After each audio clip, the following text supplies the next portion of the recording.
सब तत्व ज्ञान के अधिकारी नहीं, सब उपासना के अधिकारी नहीं, सब योग के अधिकारी नहीं, सब कर्म के अधिकारी नहीं। अनादिकाल से सृष्टि चली आ रही है, सबकी अपनी अपनी गति रुचि ये होता है।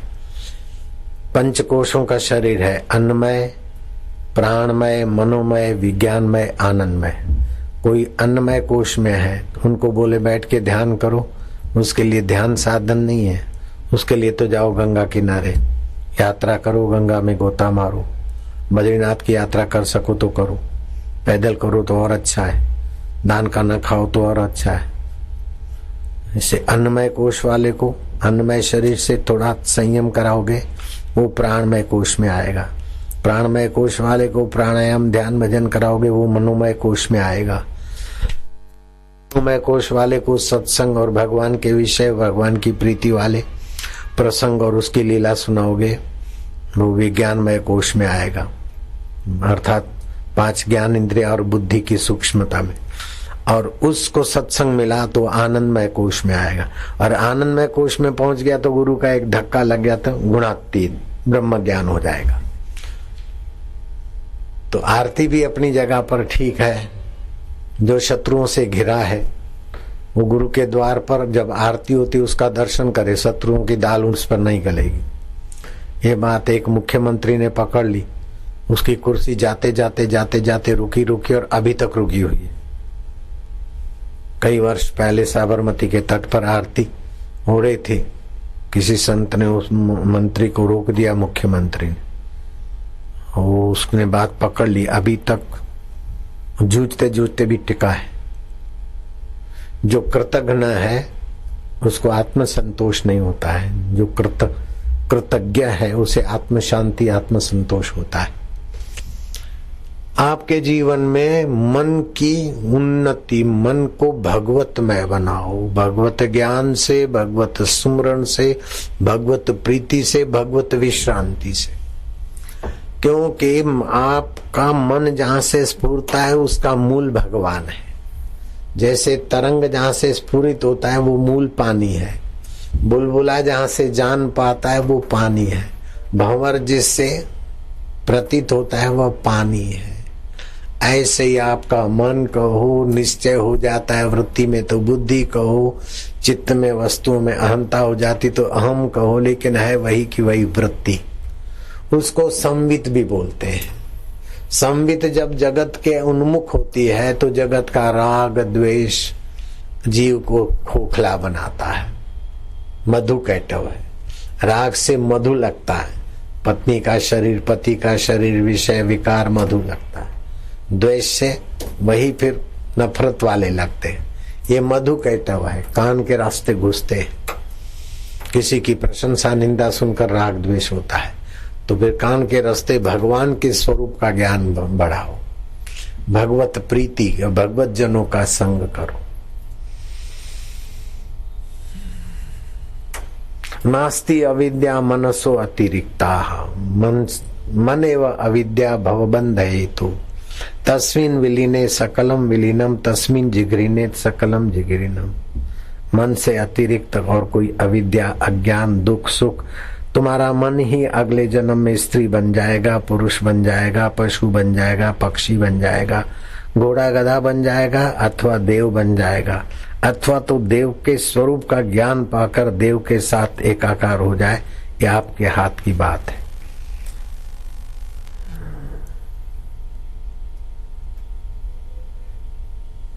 आदि यज्ञ, हाथ जोड़ने से जुड़वाने का मजा आता है। आप हाथ जोड़ते हैं तो हाथ जोड़ने का आपको रस मिलता है, भावना। और जो हाथ जुड़वा रहा है उसको अगर अहम का मजा आता है तो उसको खतरा है, लेकिन उसको मजा आता है कि तुम्हारे मंगल करने की जगह मिल रही है और तुम्हारे मंगल के लिए बोलता है, तो उसको भी मजा आता है। आप हाथ जोड़ते हो, आपको तो मजा आता है हाथ जोड़ने का, लेकिन हाथ जुड़वाने वाला अगर अहम पोषने के लिए मजा लेता है तो उसका भविष्य बड़ी सजा में गिरेगा। मेरे को हाथ जोड़े, मैं लंकापति रावण हूं, मैं बड़ा बापूजी हूं, तो खतरा है। लेकिन हाथ जोड़े, श्रद्धालु है, प्यारे हैं, अब खिड़की है, दरवाजा थोड़ा सा खुला है, घुसो, महात्मा लोग का ऐसा है, थोड़ा सा दरवाजा खुला होता है ना, घुस जाते। एक चुटकुला सुनाता हूँ। बारिश हो रही थी, जरा सा दरवाजा खुला, महात्मा ने कहा भाई साहब जरा दरवाजा खोलो ना, बारिश आ रही, मैं आ जाता हूँ अंदर। बोले खोला, बैठ गए, खड़े रहे, फिर धीरे धीरे बैठे। अब बोले दरवाजा भले बंद कर दो, अंधेरी रात में कहाँ जाऊंगा, जरा तकिया लाओ तो चटाई लाओ, पैर पसारो।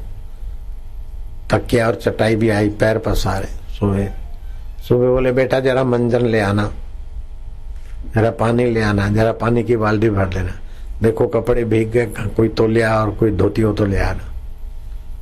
फिर बोले अच्छा महाराज जब नाश्ता करो हम जाओ। बोले किस बात का जाना, घर तो मेरा है, तुम कहां से घुसे हो? अब तो मेरा ही घर है, तुम लोग जाओ कमाओ खाओ, मैं यहाँ रहता हूं। ऐसे महात्माओं का ज्ञान अपने हृदय में एक बार आ जाए, धीरे धीरे काम को, क्रोध को, लोभ को, मोह को, चिंता को, अहंकार को बोलेगा जाओ तुम भटको, ये घर मेरा है। तो हाथ जुड़वाने वाले को भी मजा आता है कि ग्राहक मिल गए, उसके घर में ठहरने का मौका मिल गया। हाथ जोड़ने वाले को हाथ जोड़ने का रस आता है, और जुड़वाने वाले को भगवत रस का ग्राहक मिल गया, उसको भी रस आता है। इसीलिए इतना सारा झमेला सिर पर लेकर घूम रहे। ये बजाने वालों को लो, गाने वालों को लो, रेलवे का ट्रैक बनाओ, ये सब इसी का आनंद है। नारायण हरि, हरि ओम हरि, हरि ओम हरि। मंत्र जाप मम दृढ़ विश्वासा। मंत्र जपने में 4 चीजें चाहिए, जितना विश्वास दृढ़, जितनी एकाग्रता, जितनी तत्परता और जितना संयम, उतना ही मंत्र शक्ति। चमत्कार, चमत्कार तो क्या भगवान को प्रकट कर दे। जापक की, जपने वाले की 4 बातें, एकाग्रता, संयम, तत्परता और श्रद्धा। और मंत्रदाता की 3 बातें, मंत्र विज्ञान को जानते हो और मंत्र देकर बीच में उसके बदले में दक्षिणा बक्षिणा आजीविका चलाने वाला न हो, और प्राणी मात्र का सुहृद, ऐसे परमात्मा के साथ एक तानता हो। ऐसे पुरुष का मंत्र बड़ा फायदा करता है, ऐसे पुरुष का सत्संग बड़ा फायदा करता है। महाराष्ट्र में क्षीण पापा नाम का तीर्थ है, वहां एक सत्य तपा नाम के संत रहते थे। सत्य बोलते थे और ध्यान आदि ये तप करते थे, लोगों को सत्संग सुनाते थे। तो सत्य में अपने आप ही बल होता है। सत्य के समान तप नहीं, झूठ के समान नहीं पाप। तो सत्य तपा मुनि के सत्संग में छिन्न पापा तीर्थ स्थान में ब्रह्मा जी ब्राह्मण का वेश धारण करके सत्संग सुनने आ जाते थे। सत्य तपा ने उनको पहचानने में देरी नहीं की, सेवक को बोला वो ब्राह्मण देवता को कुटिया में ले आओ। आप ब्रह्मा जी हैं, ब्राह्मण देव के रूप में आए हैं श्रोता बनकर। ब्रह्मा जी झूठ क्या बोलेंगे, लेकिन ये राज रहेगा, मैं किसी को बताऊंगा नहीं, आप पधारते रहिएगा। ब्रह्मा जी का आना जाना इंद्र को पता चला, इंद्र घबराए कि ब्रह्मा जी की और सत्यतपा मुनि की दोस्ती हो गई है, कहीं ब्रह्मा जी को सत्यतपा न बोल दे कि मेरे इस सेवक को इंद्र बनाना, मेरे इस सेवक को ये कर देना, तो मेरा इंद्रासन न चला जाए। इसीलिए अप्सराओं को भेजते थे। छिन्न पापा तीर्थ में सत्यतपा के सत्संग में जाओ और बीच में उठो। तो बीच में उठने से तो पाप लगता है, जो बीच में सत्संग में घूमते उनको पाप लगता है। तो सत्यतपा महापुरुष के सत्संग में उठे, इधर से उठ के उधर बैठे, उधर से उठ के उधर बैठे। वो मुनि ने जरा आंखें बंद की, जाना कि कौन है नई नई बड़ी सुंदरियां बनकर सत्संग समझ गए कि ये तो इंद्र की भेजी हुई नालायक अप्सराएं हैं, जो सत्संग में घूमे फिरे चले विघ्न करे, वो तो कंटक है। ए दुष्टे,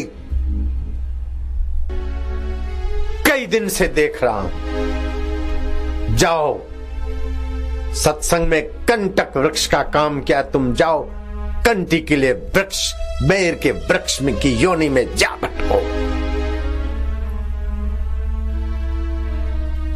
नजीक आई महाराज, 4 कदम कोई संत के द्वार जाता है तो संत उनका मंगल चाहते। हम विवश होकर इंद्र के कहने से आए थे सत्संग में विघ्न करने को। सत्संग में विघ्न करने का इतना भारी दंड होता है, पाप होता है, ये हमें पता नहीं। सत्संग में सहयोग करने से 7 पीढ़ी तर जाती है और सत्संग में वियोग करने से कंटिकीला स्वभाव हो जाता है और कंटक योनि की, बेर और बबुल योनि की प्राप्ति होती है। जो सत्संग करने देने में विघ्न डालते हैं, अड़चने डालते हैं, अपने अधिकार का दुरुपयोग करके सत्संग नहीं करने देना चाहते हैं, उनको फिर कंटिकीले वृक्ष की योनियां मिलती है। उन बेचारों को पता नहीं होता, फिर हवा में तीर छोड़ देते हैं। हठ योगी, फलाना योगी, हठ योगी का है, मूर्ख योगी है तो सत्संग में विघ्न डालता है तो योगी का है, तो मूर्ख है। नारायण हरि हरिओम हरि। सच्चा योगी सत्संग में विघ्न नहीं डालेगा, सच्चा अधिकारी सत्संग में विघ्न नहीं डालेगा। सच्चा मनुष्य भी होगा, खाली मनुष्य भी होगा ना, मनुष्य के सद्गुण होंगे, मनुष्य शरीर में मनुष्य के सद्गुण होंगे तो सत्संग में सहयोग करेगा। सहयोग नहीं कर पाएगा तो किनारा करेगा, लेकिन सत्संग में विघ्न नहीं डालेगा। और जो विघ्न डालता है समझो उसकी दुर्गति को वो बुला रहा है, उसके दुर्भाग्य को बुला रहा है। अब इन बिचारियों को पता नहीं था, श्राप तो मिल गया, लेकिन संत के आगे अपना दुखड़ा रोया, और हम भेजी हुई दासियां हैं। तो संत का हृदय, तो संत हृदय नवनीत पुनीता, मक्खन जैसा कोमल। बोले अच्छा बेटियां, नासिक में कुंभ का मेला होगा हर 12 साल में, हरिद्वार में, नासिक में, इलाहाबाद में 3-3 साल में आता है ना कुंभ का मेला, उज्जैन में। तो कुंभ का मेला होगा तो भरत मुनि अपने आश्रम से नासिक के कुंभ में आएंगे, और भरत मुनि थकान मिटाने के लिए वृक्षों की छाए में बैठेंगे। वो गीता के 4थे अध्याय का पाठ करते हैं, उसमें भगवत तत्व की प्रीति, भगवत तत्व की महिमा, भगवत तत्व का ज्ञान है। ऐसे ज्ञान योगी महापुरुष जब वृक्षों के छाया में बैठेंगे तो एक वृक्ष के तरफ तो उनका सिर होगा, दूसरे वृक्ष को उनके चरण छुएंगे, तुम दोनों का कल्याण हो जाएगा। अब कब आए नासिक का कुंभ, ये इंतजार करेंगे। वो दोनों अप्सराएं कंटी के लिए वृक्ष बन गए। अब कुंभ का मेला लगा और भरत मुनि उन्हीं वृक्षों के नीचे आराम करके नासिक के कुंभ में आगे बढ़े।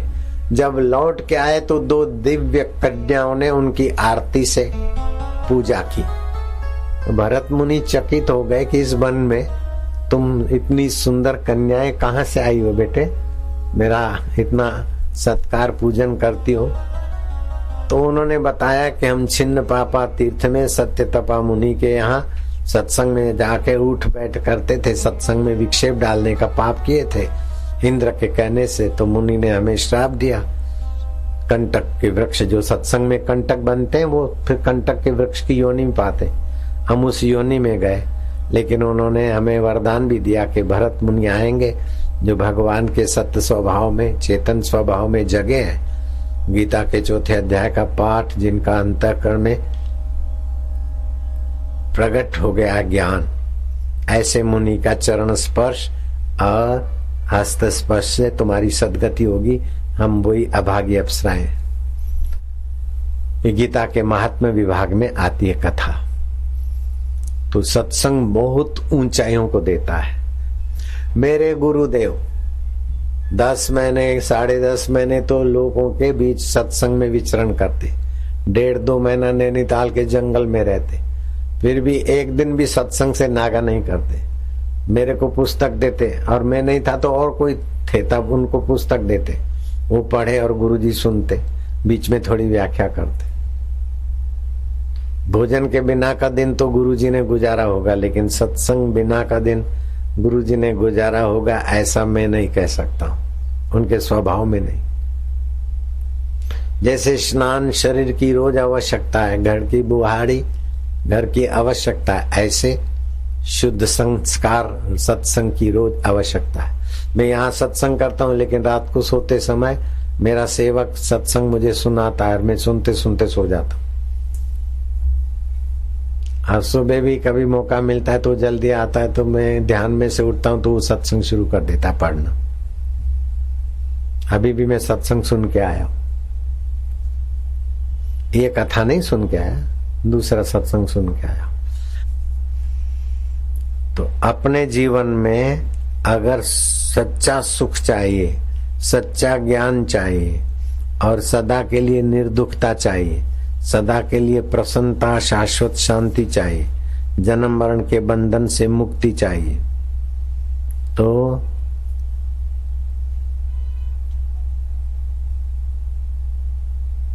सत्संग का आश्रय लो।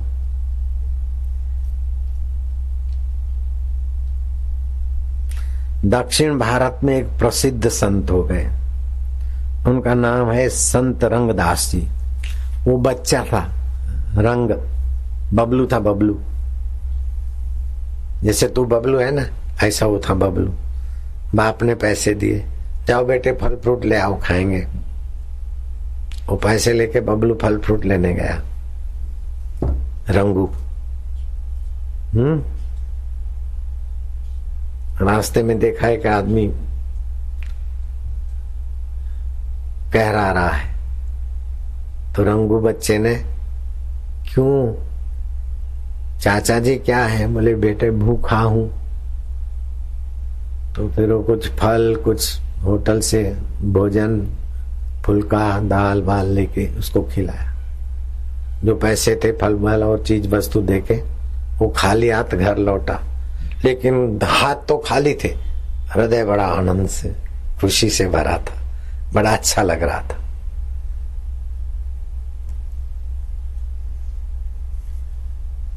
बच्चा जब खाली हाथ घर आया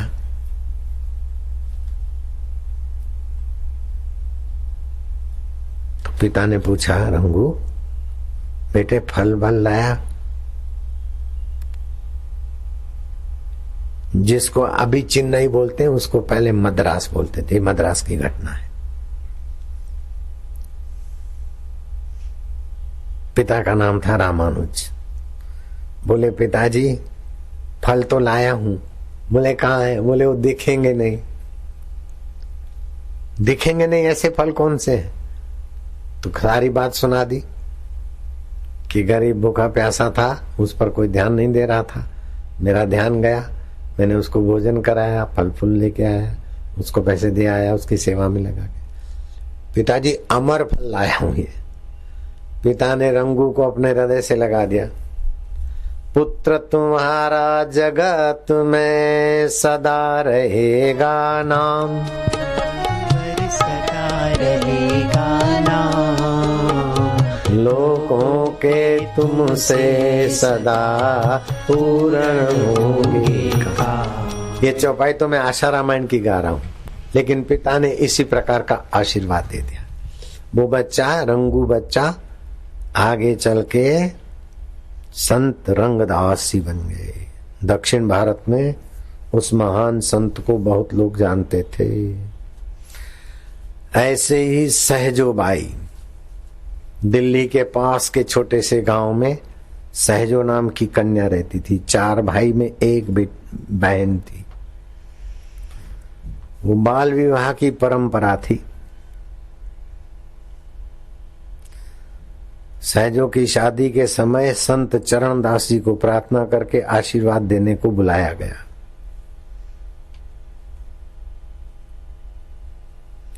सहजो के सुहाग का, मेहंदी बेंदी लगाने का, गहने गांठे पहनने का काम चल रहा था।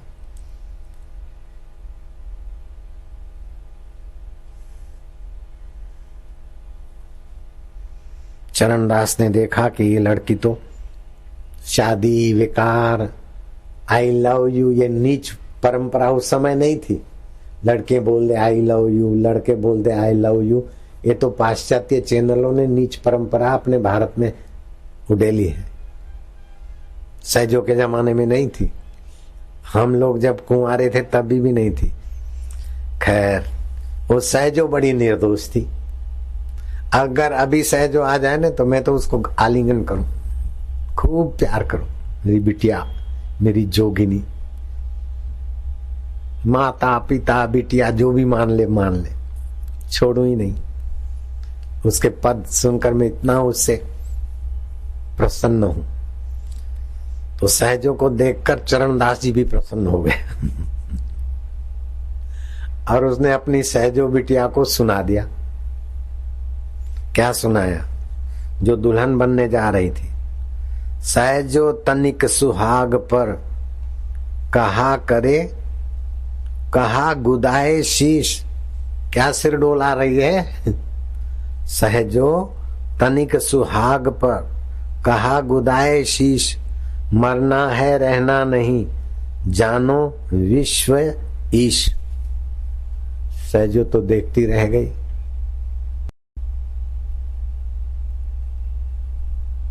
वातावरण थोड़ा गंभीर हो गया।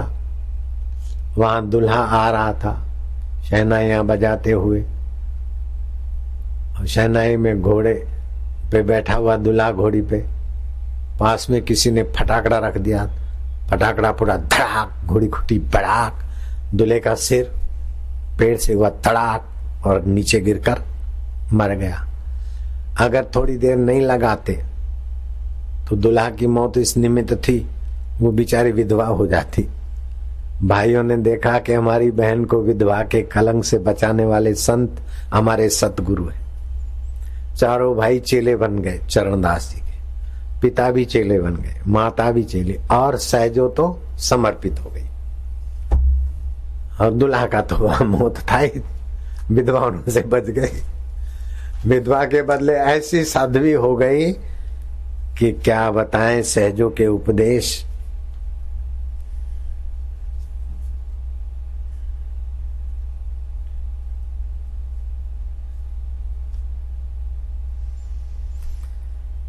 सहजो राम तजू पे गुरु न बिसारूं, गुरु के सम हरि को न निहारूं। हरि ने जन्म दियो जग माही, गुरु ने आवागमन छुटाई। हरि ने तो दुख और सुख दिया, हरि ने तो बंधन और मोक्ष दिया, गुरु ने बंधन काटकर मुक्त आत्मा बनाया। इसलिए गुरु और हरि सामने खड़े हो तो मैं तो गुरु के चरणों में प्रणाम करूंगी। हरि और गुरु के बीच की पसंदगी कोई कर दे तो मैं हरि छोड़ दूंगी, गुरु को नहीं छोड़ूंगी। ऐसा सहजोबाई की कई ऐसी कविताएं और पद हैं। सहजोबाई ने कई युवतियों की जिंदगी भोग विलास की पुतली होने के बजाय योग और भक्ति में बदली। सहजोबाई ने कई युवानों को, युवतियों को संसार के कूप से बचाकर भगवान के माधुर्य में लगाया। नारायण हरि नारायण हरि। तुलसीदास जी ने कहा, एक घड़ी आधी घड़ी, आधी में पुनियाद, तुलसी संगत साधकी, हरे कोटि अपराध। भगवान शिव जी पार्वती को अगस्त ऋषि के आश्रम में ले जाते हैं सत्संग सुनने के लिए, और भगवान श्री रामचंद्र जी भरत, लखन, शत्रुघ्न और सीता जी को वशिष्ठ आश्रम में ले जाते सत्संग सुनने को। 14 वर्ष के वनवास में भरद्वाज आश्रम, अंगिरस आश्रम, सती अनुष्या आश्रम, अत्रि आश्रम आदि आश्रमों में श्री रामचंद्र जी सत्संग के लिए निवास करते हैं। सत्संग नहीं होगा तो कुसंग जरूर होगा। देवरहा बाबा के दर्शन पर्शन हुए थे और वो सोना बनाना जानते थे, फिर भी उस महापुरुष ने अपने लिए या किसी के लिए सोना बनाया नहीं। उनका चुटकीला शिष्य था, उनको बता दिया, और वो सोना बनाते बनाते माया में फंस रहे थे। फिर बाबा ने, अब देवरा बाबा को जानने वाले उनके पुण्यात्मा सत्पात्र लोग बैठे हैं। 1857 की घटना है। यमुनोत्री से बाबा चले भ्रमण करते करते, साथ में एक लोभी शिष्य था। बाबा चलते गए, उस शिष्य सेवा में चलता रहा। पूछा कि बाबा, इन बकरियों के शरीर में रस्सी बंधी है और फिर कहीं लोहे का टुकड़ा बंधा है, कहीं खुरों में लोहे का कुछ बंधा है। बोले बेटा, यहाँ पारस होते हैं तो इनके ये लोहे के टुकड़े सोने हो जाते हैं।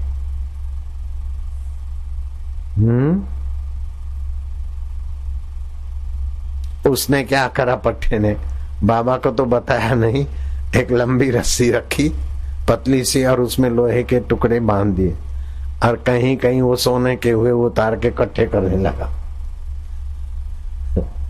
देवरा बाबा का सेवक।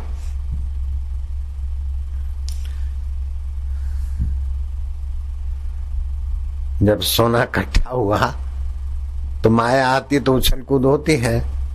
बाबा, अब मेरे को छुट्टी कर दो, मैं जरा जाके फिर आता हूँ सेवा में। बोले क्यों? बोले बाबा, जरा घर में इतना देखो, लगभग आधा पौना सेर सोना हो गया है। अरे तो फिर घर जा, वापस नहीं लौटना। या तो मेरी सेवा चाहिए तो मेरी सेवा में रह, नहीं तो फिर सोना संभाल। उसने देखा ऐसे बाबा को आधा सेर सोना पौना सेर सोना की लालच में छोड़ना उचित नहीं है। बोले बाबा, जो आज्ञा करो। बोले यमुना जी में फेंक दे। फेंक दिया सोना, सोना फेंक दिया यमुना में। चला बाबा के साथ, लेकिन उसकी वासना बनी रही। बाबा की सेवा चंपी करते करते रिझा दिया। बोले बाबा जी, अरे बोले ये क्या बकरियों जैसा रस्सी बांध के सोना बनाया भी जाता है? बच्चा, तेरे को पता नहीं। वो बच्चा बोलते थे ज्यादातर। तो गुरुजी कैसे बनाया जाता है? अरे बच्चा, एकादशी द्वादशी को उपवास रखा जाता है, एक टाइम भोजन, हल्का फुल्का फलहार। द्वादशी को पूरा उपवास, और फिर 12 के दिन, द्वादशी के दिन बूटी पी जाती है, और 12 के दिन जितना भी पित्तल इकट्ठा किया हो उस पर अपनी लघु शंका की जाती है, तो वो पित्तल सोना बन जाता है। आखिर उस लोभी ने बात पकड़ ली। सेवा करते करते एक दिन बाबा को ऐसे रिझा दिया कि बाबा ने सारी विधि उसको सिखा दी। अब तो वो पट्टा भगवान के लिए अगर ऐसी निर्जला एकादशी करे तो भगवान मिल सकते, लेकिन इसको सोना बनाने की विद्या फली। सोना बनाता और फिर भंडारा करता, कंबल बांटता। ऐसे करते करते बाबा से आशीर्वाद लेके निकल गया साधु वेश में, और कराची में कहीं डेरा डाला। जो भी आए साधु संत कंबल ले जाए, सच्चे देसी घी का हलवा सीरा पूरी खाए। अंग्रेज कलेक्टर ने देखा कि इनको यहाँ कराची में इतने लोग मानते जानते नहीं, और इतना सारा इनका प्रभाव देखते देखते हो गया। डीएम ने सोचा आदमी लगाए, तो बोले यहाँ के तो पैसे आते नहीं, तो ये पैसे इनके पास कहाँ से आते? आखिर बाबा को बुलवाया अपने पास। अंग्रेजों का दबदबा था। बाबा ने कहा देखो, मैं देवरा बाबा का चेला हूँ और मैं सोना बनाना जानता हूँ, और उसी से ये खर्च चलता है। कलेक्टर अड़ गया, बोले मेरे सामने सोना बनाओ। सत्ता होती है, सत्ता का कोई सदुपयोग करे, कोई मध्यम उपयोग करे, कोई दुरुपयोग करे तो ऊपर वालों को भी कलंकित कर देता है। सत्ता तो सत्ता है।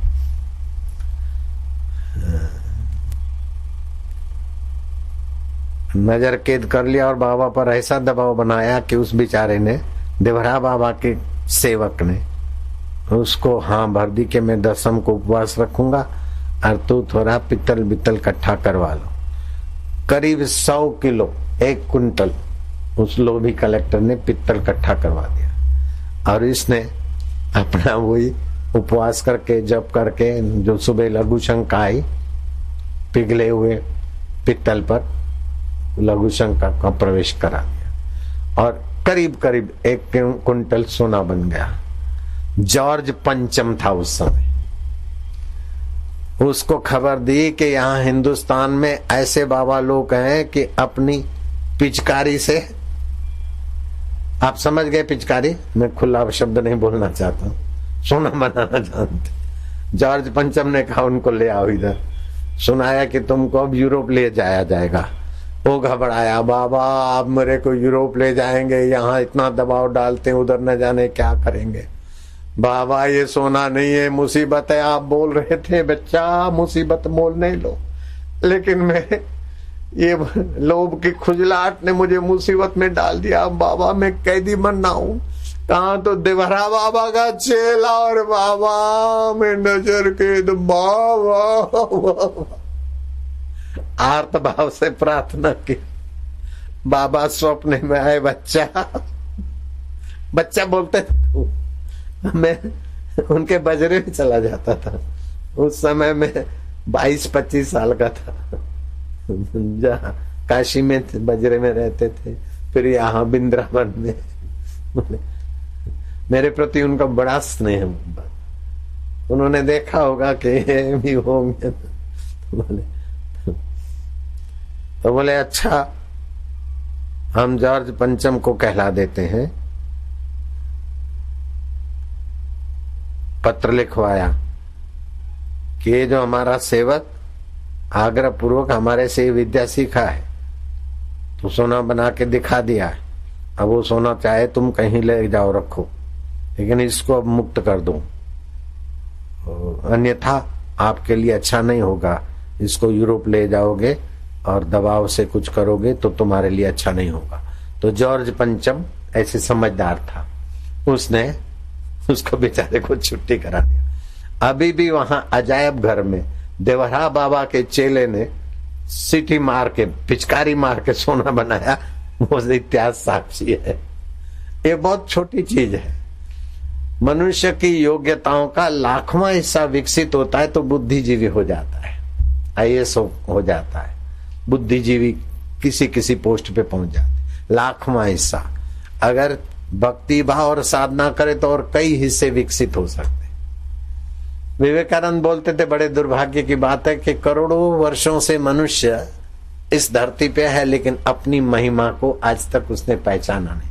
कोई विरले महापुरुष देवरा बाबा जैसे, वो मैं मिलाता हूँ विवेकानंद की वाणी, वो पहचान पाते। बाकी तो कोई बुद्धू होते, कोई बुद्धिमान होते तो बुद्धि की हवा में रहते, कोई बुद्धिजीवी होते तो हवा में नहीं रहते। लेकिन बुद्धिजीवी भी बुद्धि खर्च करके सुविधा में और जय जयकार में जीकर खत्म कर देते। श्री कृष्ण इन बुद्धिजीवियों को संदेशा देते हैं कि मैं बुद्धिजीवी होकर आप जीवन खत्म करो, उस पर मैं राजी नहीं हूं। भजताम प्रीति पूर्वकम ददामी बुद्धि योगम तम, मैं बुद्धि योगी बनाना चाहता हूं आपको, बुद्धिजीवी नहीं। और बुद्धि योगी परम पद को पा लेता है, अपनी ऊंचाई को पा लेता है।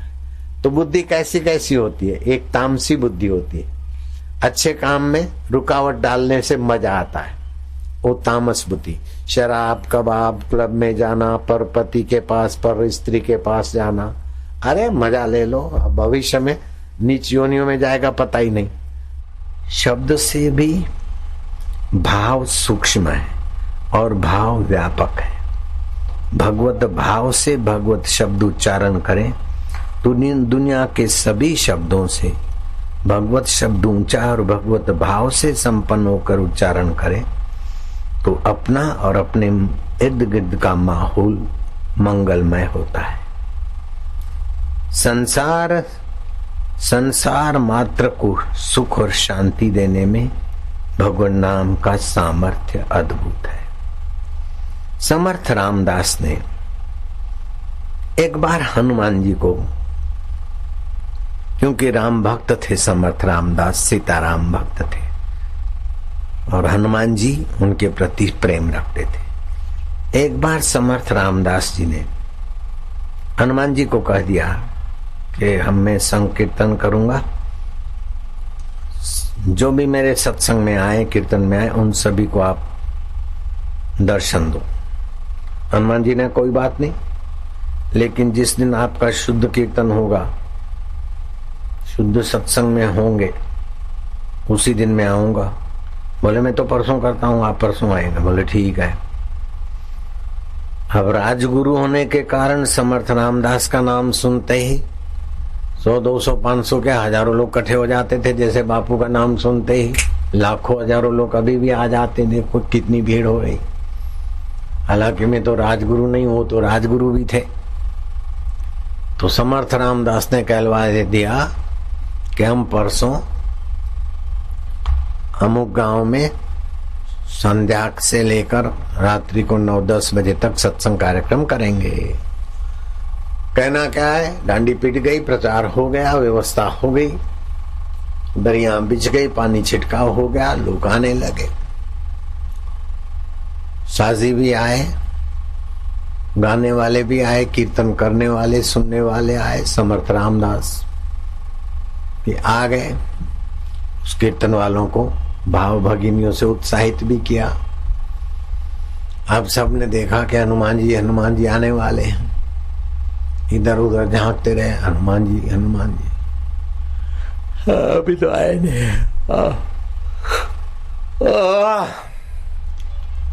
ऐसे ही हवाइयों में बगाइयां छोड़ने वाले उल्लू छाप श्रोता तो उसी समय चले गए तमाशबीन। फिर थोड़ी देर के बाद दूसरे लोग भी जो नाम सुनकर आए थे और हनुमान जी मिलने वाले हैं, वो भी चले गए। समर्थ रामदास कीर्तन वाले कीर्तन करते, लेकिन कीर्तन वाले भी पीट पिटा के थके कि अब क्या करें। और बाबा तो शुद्ध सत्संग के भाव में आके बैठ जाते हैं। तो बच्चियों ने एक दूसरे को इशारा दिया, तू खिसक। दूसरा तीसरा ऐसे करके बजाने वाले खिसक गए। लोग खिसकते खिसकते खिसकते केवल बजाने वालों में से एक आधा बैठा, लेकिन सब चले गए तो मैं भी क्या बैठूं। बजाने वाले ने ढोल धमाके किए, समर्थ उठे, कीर्तन में थोड़ी अटखेलियां करी। तो दरी जिन्होंने बिछाई थी और लोग तो उठ गए, वो तो दरियां उठ गई, लेकिन समर्थ रामदास जहाँ कीर्तन कर रहे थे तो उधर को जाए तो इधर की दरिया उठाए, और इधर को जाए तो उधर की दरिया उठाए। दरिया वाला ने दरिया बरिया उठाई दी। सब अपने अपने घर से लाके सेवा में बिछाई होगी, सब ले गए। अब अकेले समर्थ रामदास बचे।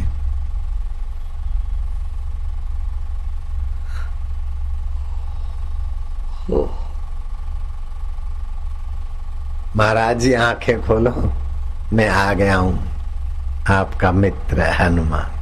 अरे हनुमान जी बहुत देर कराई, चलो इन बेचारों को सबको दर्शन दे दो। हनुमान जी ने कहा बेचारे हैं कहाँ? बोले सब बैठे हैं ना। बोले आंख तो खोलो महाराज, मैं तो आ गया हूं, आपके भगत कहाँ हैं? बोले कहाँ गए? बोले शुद्ध भाव नहीं था ना, तो शुद्ध सत्य का संग में टिके नहीं। विषय विकार और संसार का आकर्षण अशुद्ध है। जिस समय शुद्ध सत्संग होगा मैं आ जाऊंगा। तो शुद्ध सत्संग तो आप ही के चित्त में हुआ, मैं आ गया। लोग बोलते हैं कि जो लोग शुद्ध जीवन जीते हैं, पवित्र जीवन जीते हैं, उन बेचारों को तो रोजी रोटी की भी तकलीफ। जो हेरा फेरी करते हैं, लुच्चे हैं, लुफंगे हैं, बदमाश हैं, उनके पास तो देश विदेश में खूब संपदा पड़ी है। कसाई के यहाँ कुशलता और धर्मात्मा के यहाँ धड़ाके। बाबा सच्चे वेखी फांसी चढ़ दे, झूठे मौज उड़ा दे। झूठे लोग, बेईमान, कपटी, दुराचारी लोग बड़े मौज में हैं और हम लोग दुखी हैं। भाई सुखी आदमी उसे नहीं कहा जाता है जिसके पास बहुत धन हो, बहुत चीजें हो, बहुत सामग्री हो, बहुत कोठियां हो। सुखी आदमी वह है जिसके हृदय में परमात्मा की प्रसन्नता है, दुख से दब्बू नहीं होता और सुख में बेकारी लट्टू नहीं होता। चैन की नींद आती है वो सुखी है, भीतर की सहज मुस्कान है तो सुखी है, भोजन पच जाता है और नींद अच्छी आती है। सुख और दुख आने और जाने वाले हैं और परमात्मा यहाँ साक्षी रहने वाला है, वो वास्तविक में सुखी है। फिर चाहे रहने को अपना घर न हो, पहनने को बढ़िया कपड़े न हो, खाने को व्यंजन नहीं हो, लेकिन खाया पचता तो है ना।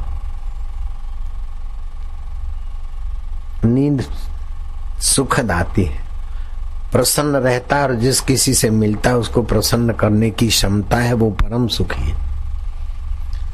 धनी को सुखी मानोगे तो कई ऐसे अपराधी वृत्ति वाले अथवा कई ऐसे पिशाच योनियों वालों के पास भी धन बहुत है। धन से सुविधा हो सकती है, सुख अंतःकरण की पवित्रता है।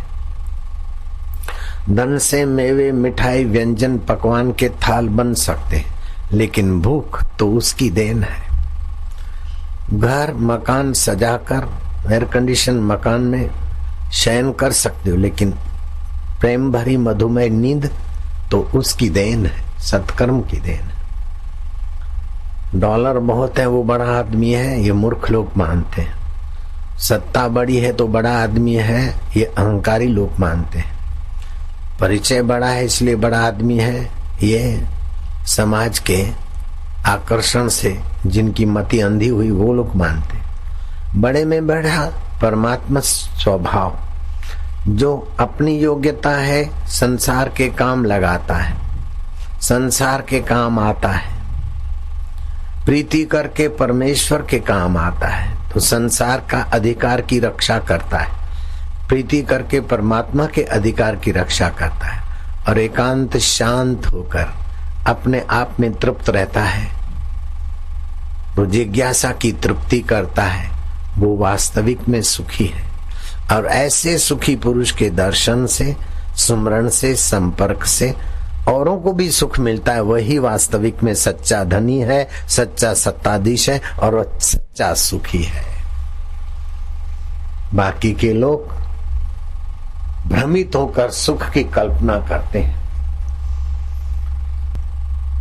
महर्षि विभांडक बड़े अच्छे आत्मरामी सूझबूझ के धनी, अपने आप में सुखी रहने वाले और अपनी निगाहों से दूसरी जगह भी सुख शांति छिटकने वाले अच्छे ब्रह्मज्ञानी जैसे महापुरुष संत थे। उसने राजा सुमति की सराहना सुनी थी। एकाएक सुमति के राज दरबार में चले गए। सुमति उठकर खड़ा हुआ और महाराज श्री को ऊंचे आसन पर बिठाया, चरण धुलाए, अर्घ्यपाद से पूजन किया, आरती आदि की, दंडवत प्रणाम किया। महाराज ने देखा, महर्षि ने, विभांडक महर्षि ने, कि सुमति वास्तविक में सुमति हो तो तुम्हारी इतनी बढ़िया सुमति कि राज वैभव होते हुए उसका अभिमान नहीं, उठ खड़े हुए हो मंत्रियों के सामने, स्वयं सारी सेवा करते हो, तुम क्या, इसका रहस्य क्या है? तुम कोई अगले जन्म के योग भ्रष्ट पुरुष हो या कोई संत आत्मा हो? बोले महाराज आप पूछते हैं तो मैं बताता हूं। अगले जन्म में मैं शूद्र था। शूद्र मना तुच्छ था, तुच्छों में भी तुच्छ, और मेरा नाम था मलिन। जैसा नाम था ऐसा ही मेरा स्वभाव था। मलिन खान पान करना, मलिन दोस्तों से घूमना और घर में मलिनता बरसाना, मुर्गे मारना, तीतर मारना, खरगोश मारना, उसका चमड़ा रखना, बेचना, सुखाना। मेरी ऐसी कोचेष्टा थी, घर वालों ने निकाल दिया, गांव वालों ने निकाल दिया, तहसील और राज्य वालों ने निकालकर मुझे देश बट्टा दे दिया और मैं भटकता भटकता जंगल में मेरे ही स्वभाव की एक कोकिलिनी नाम की भील कन्या मिल गई। बस दुष्ट को दुष्ट मिले, ऐसे ही हम दोनों का आपस में मेल हो गया। वहां भी अपने दुष्ट स्वभाव की पराकाष्ठा पर ताड़ी से दारू बनाते, पीते, नाचते, मुर्गों को, खरगोशों को, हिरणों को मारते और इसी में अपनी बहादुरी मानते। बुद्धि पर ऐसा तमस छाया था कि महाराज अच्छी बात बुरी लगती, ऋषि मुनि साधु संतों की दिनचर्या हमें व्यर्थ लगती और हमारी दिनचर्या पर हमें गर्व होता था।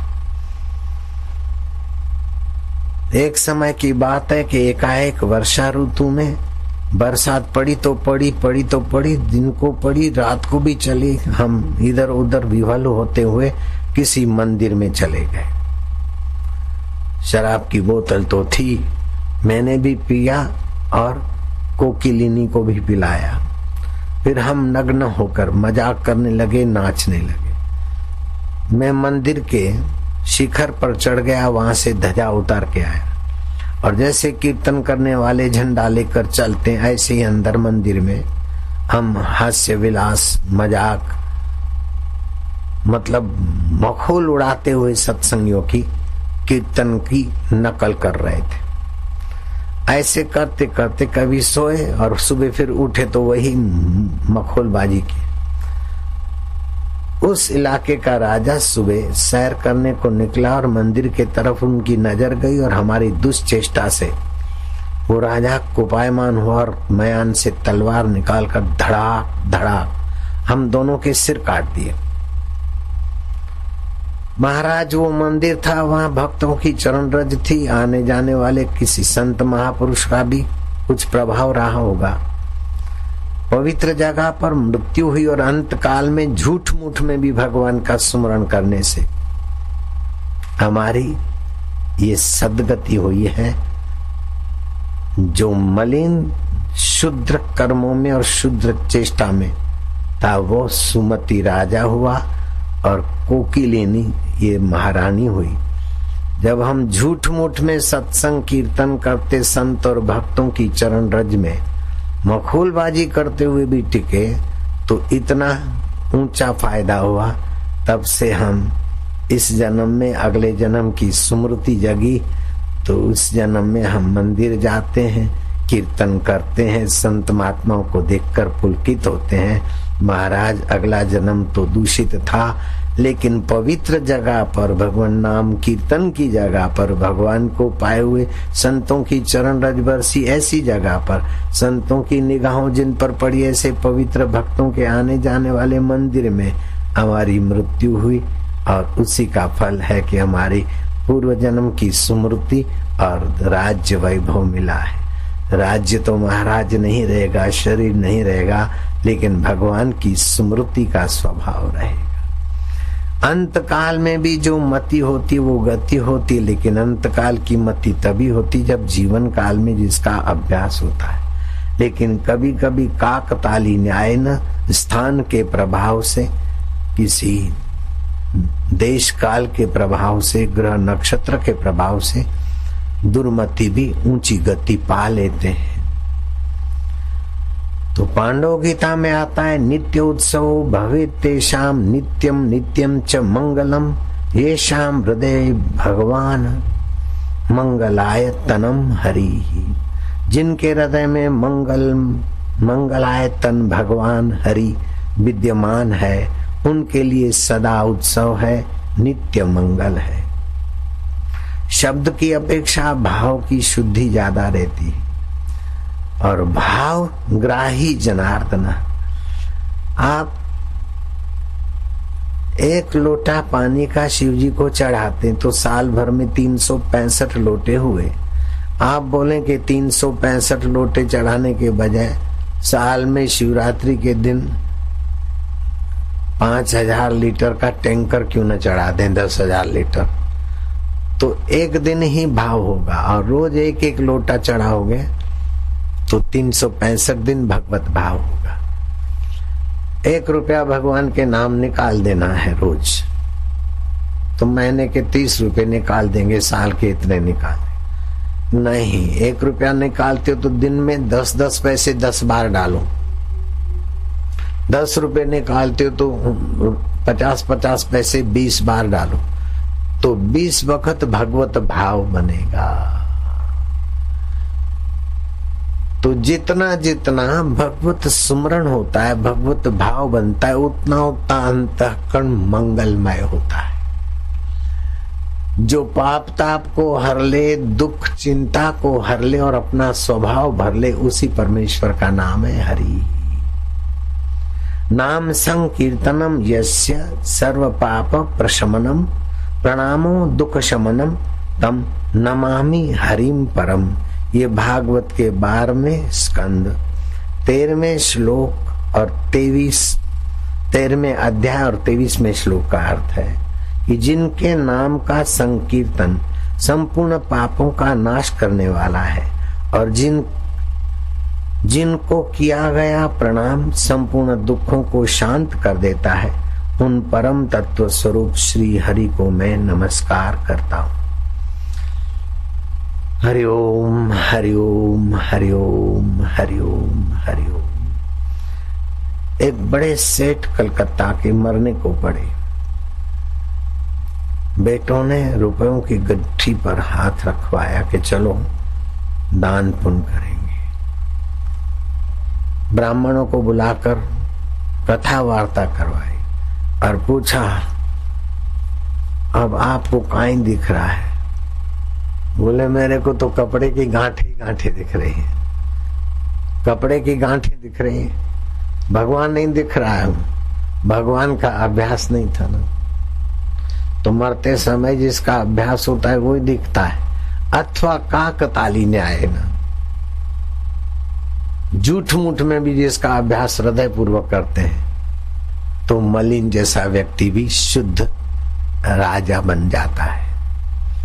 और भगवान को, अल्लाह को, गॉड को अपना मानने का भाव भर दो, वास्तव में वो हमारे हैं।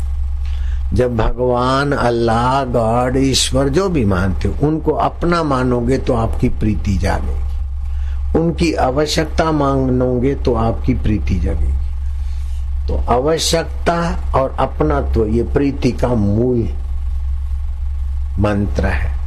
तो हमें भगवान के सिवाय हमारी आंख देख नहीं सकती, मन स्फुरित नहीं हो सकता। तो भगवान की इतनी सारी आवश्यकता है, लेकिन इंद्रियों के आकर्षण में मन उनके पीछे जाता और बुद्धि उनके पीछे जाती, तो बुद्धि मारी हुई हो जाती। चलिए, बुद्धि में बुद्धिदाता के महत्व को समझो और बुद्धिदाता में अपनत्व समझो। तो बुद्धि बलवान होगी तो मन को नियंत्रित करेगी और इंद्रियां को गलत मार्ग से रोकेगी। जो जो कुकर्म से, कुस्वभाव से, कुचेष्टा से आपकी इंद्रियां, मन रुकेगा, त्यों त्यों बुद्धि में विश्रांति मिलेगी। और जो जो बुद्धि में विश्रांति मिलेगी, त्यों त्यों बुद्धि योग होने लगेगा। और जो जो बुद्धि योग होने लगेगा, त्यों त्यों आपका जीवन सहज हो जाएगा, स्वाभाविक हो जाएगा। बड़े बड़े लोग यत्न करते फिर भी वैसे सुखी नहीं होंगे जैसे आप सुखी रहेंगे। यत्न करके इंद्र पदवी पा ली, और इंद्र को भी सुखी होना हो तो नाच गान करने वाली अप्सरा चाहिए। लेकिन आपका हृदय इतना उन्नत हो जाए कि अप्सराओं के द्वारा सुख लेने वाला इंद्र भी आपके आगे बबलू दिखाई दे। रामायण ने कहा, 3 टूक कोपिन की भाजी बिना लूण, तुलसी हृदय रघुवीर बसे तो इंद्र बापड़ा कौन। ऋषि ने कहा, पीत्वा ब्रह्म रस योगिनो भूतवा उन्मतः इंद्रोमपि रंकवत भाष्येत अन्य से का वार्ता। जिस ज्ञान से, जिस प्रीति से इंद्र भी कंगले जैसा लगता है, तो दूसरे की क्या वार्ता। तो ये भगवत प्रीति और भगवत ज्ञान का धन जिसके पास है, वही वास्तविक में सुखी और संपन्न है। रुपए पैसे और सुविधा वाला सुखी मानना ये गलती है। कबीर जी ने कहा, सुख के माथे सील पड़े जो नाम हृदय से जाए, बलिहारी वो दुख की जो पल पल नाम जपाए।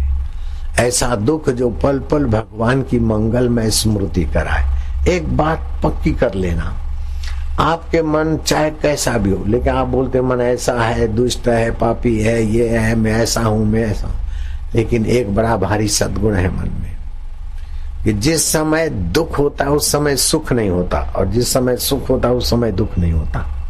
क्या ख्याल है? दुखी सुखी एक समय में दो वृत्ति नहीं बनती। दुखाकार वृत्ति है तब सुखाकार नहीं, सुखाकार है तो दुखाकार नहीं।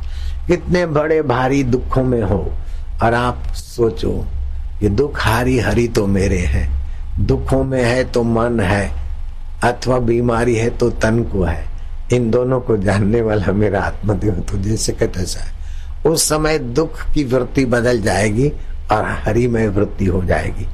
इतने भारी दुख पर पैर रखने की ताकत ये सत्संग की युक्ति कितनी काम में आती। जब एक मिनट के लिए दुखद अवस्था को भी आप विचार से या स्मृति से सुखद में पलट सकते हो तो 2 मिनट भी पलट सकते हो, 5 मिनट भी, 15 मिनट भी। और मौत आए तब भी, मौत तो आने वाली है, मौत आए तो मौत से डरो नहीं और दुखी वृत्ति बनाओ नहीं। मौत है तो भी उस भगवान की लीला है। भगवान ही कहते हैं मृत्यु और अमरत्व दोनों में हूं, दिन और रात मेरी सत्ता है, से जीवन और मृत्यु भी मेरी सत्ता। जो जानता है वो मुझी को स्मरण करके मुझी के स्वभाव में आ मिलता है। मृत्यु से डरो नहीं, मृत्यु से भागो नहीं।